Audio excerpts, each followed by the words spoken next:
son of a...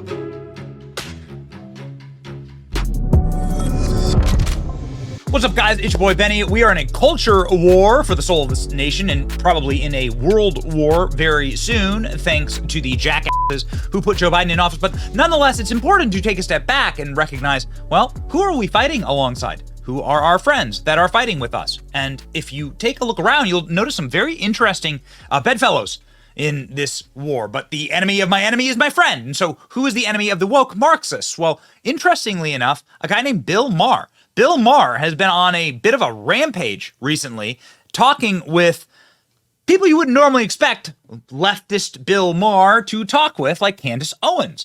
And just the sheer fact that he is signal boosting Candace Owens is a really wonderful thing. It's really nice to have open discussions. And the two of them in this 90-minute interview that Bill Maher dropped recently agreed on quite a bit, actually. They disagreed on other stuff. And it was kind of nice to see the places where you could cross over. It reminded me of the old America, like the America that I was born into 30 plus years ago, where you sort of agreed on the big things and you disagree on the small things. Now it's we disagree on everything, and especially the big things, right? Like, and so it's important to have these conversations. It was really like charming to watch this full interview. We have snipped out some of the parts that we liked the very best. We encourage you to go over to Club Random Podcast and watch it for yourself. The first thing, Candace Owens saying, well, if I were a lib, if I were a leftist, if I were a BLM agitator, then I would have made so much more money. Bill Maher saying you'd be hosting the nightly news. It's not easy being a black conservative. Fact check. True. Watch. Just thought to myself, if I was going to fake it, the easier thing would have been to be faking a BLM crazy liberal. I would have crushed it. I would have had, do you know how much money I would have made if I leaned into a liberal leftist? They would have had me on every media. I would have been on the cover. I would have been Time's most influential person. You could be hosting the nightly news. So how much money would I be making right now if I had just gone left? That's why I was like challenging them. Like, if I really was about the money, this is the route I would have gone. It is not easy being a black conservative. It's horrible. It's horrible. It's horrible because they're constantly telling you that it can't be real. Okay, so even my marriage is a sham. I even married someone who's conservative. And also, like when they do polling, the majority of black people are not liberal. No. They're moderate and more conservative than whites. On certain issues, especially like LGBTQ stuff. Yes. Black people are far right. Far right, yes. Have been for a very long time. Yes. So you like the trans stuff is not selling in the black community and things of that nature. Black men are definitely leaning much more conservative these days, which makes sense because of the way they were going back to me saying like I was raised conservatively actually, and then kind of something happens in public school where you kind of learn that you kind of have to be a liberal. And then I was liberal. I would describe myself as liberal. I wasn't voting Democrat or anything, but I was very liberal in college. Very like everything, feminism. We need feminism. What years are we talking about? I graduated high school in 2007, so 2007 to 2011. So at the beginning of Obama, you were a liberal. I cried when Obama won. Well, so should a conservative. So should a conservative. Who didn't? Yeah, exactly. So it's interesting. And so then people use that against me, and we're like, well, that shows that you're doing. And when they say they're doing this for the money, I'm like, you're an effing idiot. If I was doing this for the money, I would be the best BLM. Candace Owens then also agreeing with Bill Maher on the death of comedy, something that Bill Maher talks a lot about. Bill Maher is, I think, at his core, a comedian, right?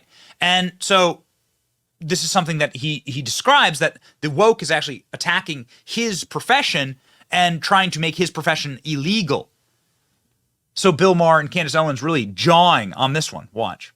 Don't you miss being able to make fun of each other in like a feel-good way? Go watch the old stand-up comedians.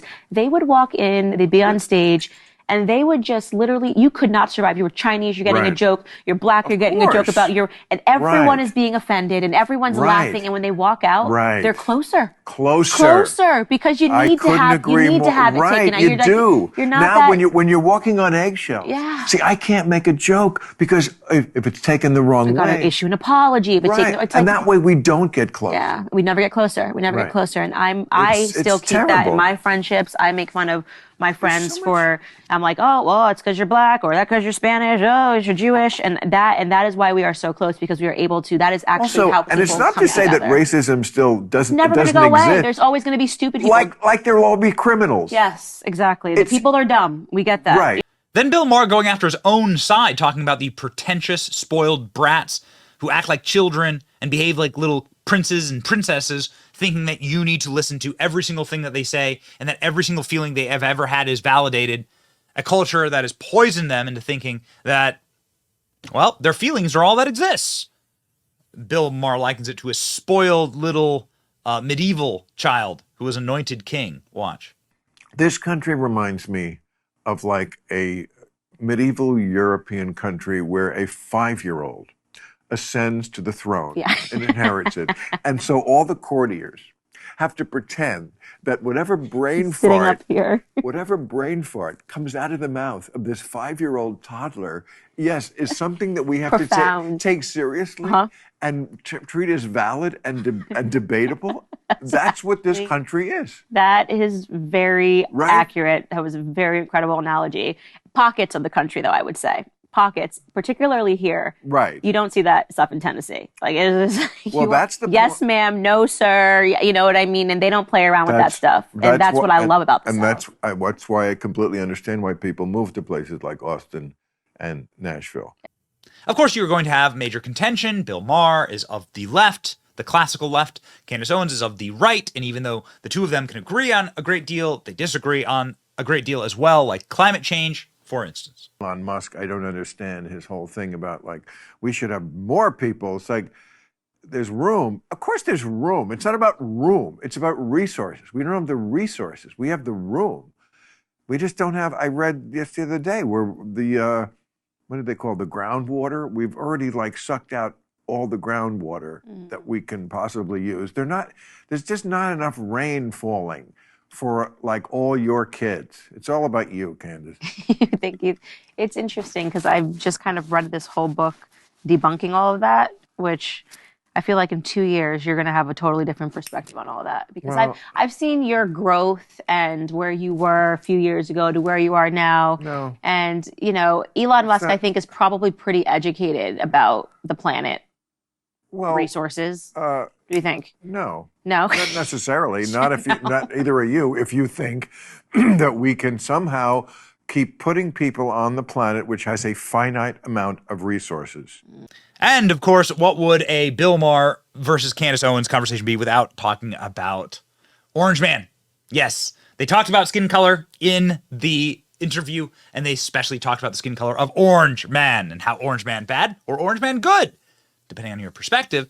But if you are in the media business, Orange Man, very good. How Donald Trump is a creation of the media, even though they're the ones who freak the most out about the prospect of having Donald Trump back in the White House. Secretly, they would love it. Watch. While Trump was in office, and this is not just your show, it was even my show. I think everything was about Trump. Everything was about Trump. I agree. Right? And it wasn't. It's never been that way for any other president. And not everything was about Because Obama. Other presidents weren't a nut like that. We have definitely. I think I believe that and we can disagree on this. I think that from the second he announced that he was coming down, there was a media obsession with taking him down like I have never seen. It actually woke me up. I was on the liberal side and it turned me into a conservative. It was vicious. It was nasty. It was calling him things that he wasn't. There was. You didn't participate in that. But pretending that Trump was like a avowed racist that was trying to bring back the Klansmen was a little bit like dramatic, you know? But that happens with every president and everybody who gets that high up in the tree.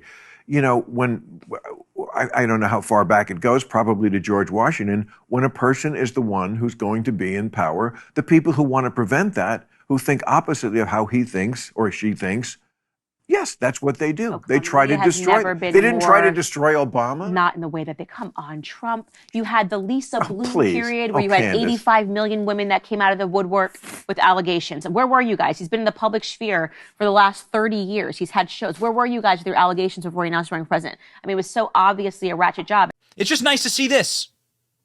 I don't know, call me old-timey and call me old-fashioned. It's just nice to see this again. It's nice to see two people with wildly divergent views talking together and acting like civilized human beings.